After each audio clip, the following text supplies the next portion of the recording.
Hey guys, welcome back to another episode. So, after maybe 4 or 5 tries, I finally finished watching season 2 of Gossip Girl. And honestly, it is one of the most funniest seasons I have ever seen.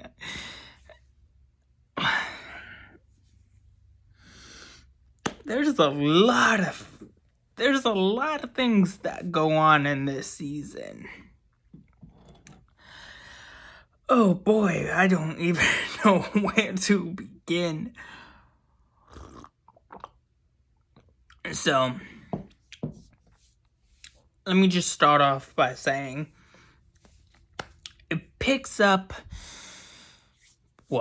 maybe 2 to 3 months later after the events of season 1, and summer is coming to a close, and it's senior year. Oh, senior year! I had so much fun senior year.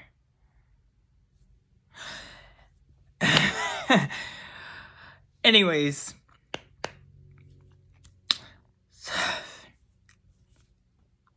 so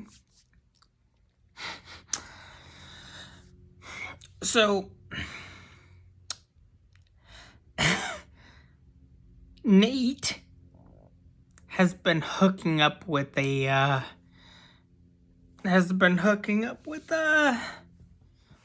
royal family of sorts. It's Serena, aka played by Blake Lively, aka Ryan Reynolds' wife, is just had a boring summer in 2008. Had a boring 2008 summer. Which kind of makes sense. Anyways. So, and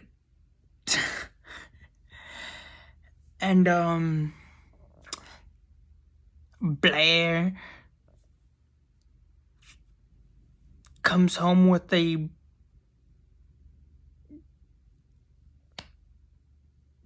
lord or a prince, which only happens in movies and TV shows, which I don't even know if that's true or not. But man, things are crazy. Jumping 3. Dan has been a busy bee all summer. And what's her name?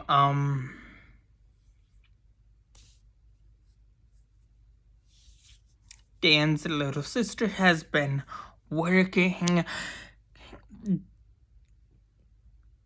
doing her internship for Blair's mother all summer long. And then jump forward a month or two. She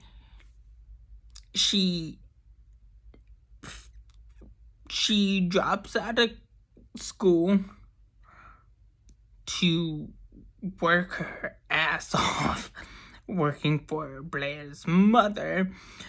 Blair marries her. Blair has a new stepdad, and Chuck goes downhill, hits rock bottom after losing his father off screen, his TV father off screen,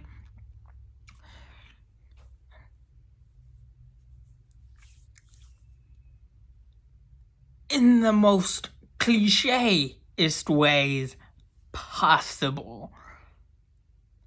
A car accident. A freaking car accident.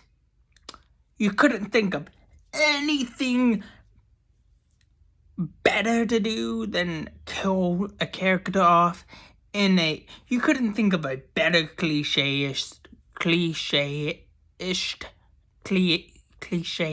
way possible. You had to go with the most obvious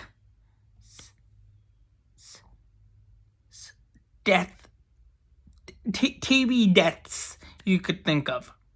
How about we kill Chuck's father in a car accident? Because that was the perfect cliche-ist way. And he spirals. He literally turns into, like, another version of Oliver Queen. Just partying babes and drugs. Which, honestly, does not sound too bad. But it is bad. But, anyways, Stan and Serena hook up, get back together 3-4 times. Nate goes from, he friend hops from dating from dating Vanessa to kind of a week, kind of like a 3-day date type of situation with Dan's sister, and then goes back to Vanessa just to break up with Vanessa, and goes back out with Blair. The show is freaking nuts, and I don't know anything about gossiping, fashion, or the rich. It's just, whoa. And I thought my family problems were bad. I thought my family was fucked up. Serena's family is way more fucked up and complicated than mine. Because she found out she had a half-brother with Dan's father, which, interesting factoid.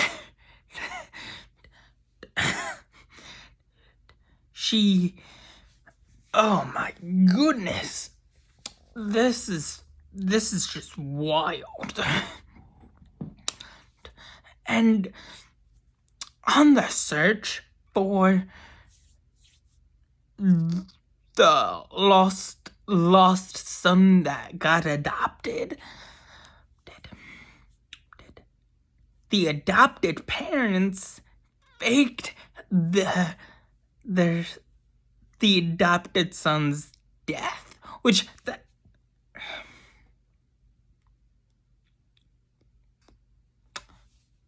that's fucked up. That's cold. And oof. I mean, in a way, they just swapped one son's death for the other son's death, which I don't think that's that's kind of weird. Like, why would you death swap your own kids? Like, I don't think death swapping is death swapping telling. Wait, is it death swapping telling? Or am I just making it up? Probably just making it up. But man, this show is freaking nuts. Now, and Serena finds her father after being conned out of her friends, her parents, her mom's money, her future stepdad's money. Oh, and Serena's mom and Dan's mom got engaged after not getting engaged, which is freaking nuts and too freaking complicated to wrap my head around. I still don't freaking know what the heck happened. Now, we have come to the interesting part of the video where I explain where it fits in to the Arrowverse. Now,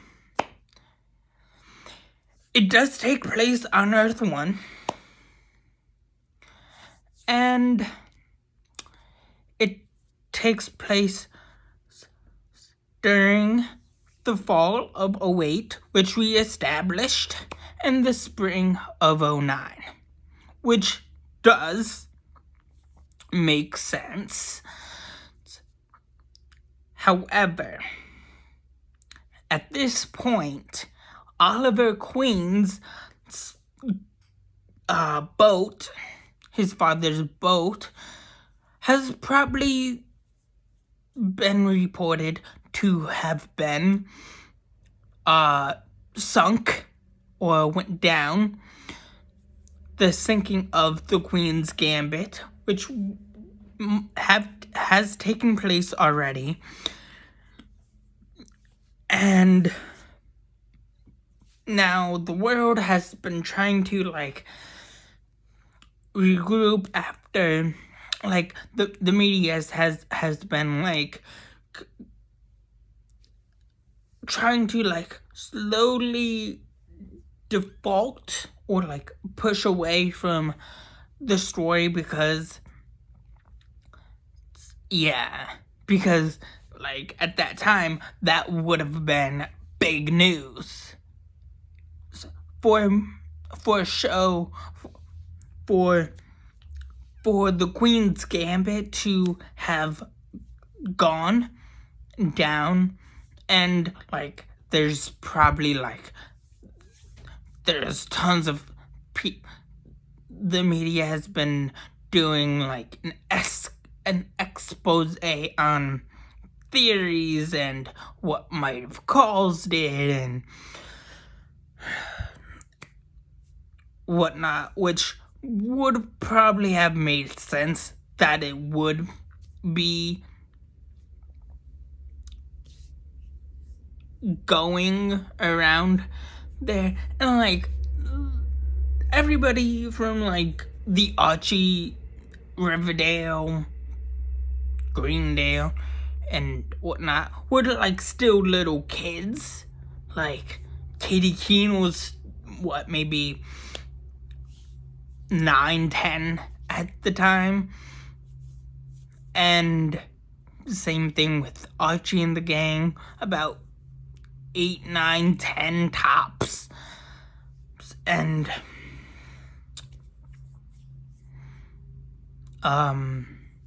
Nancy Drew was 8, 9, 10 at the least.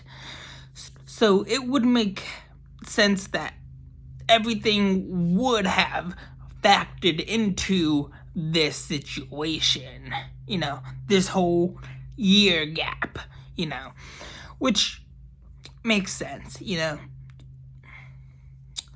but also it picks up around the same time.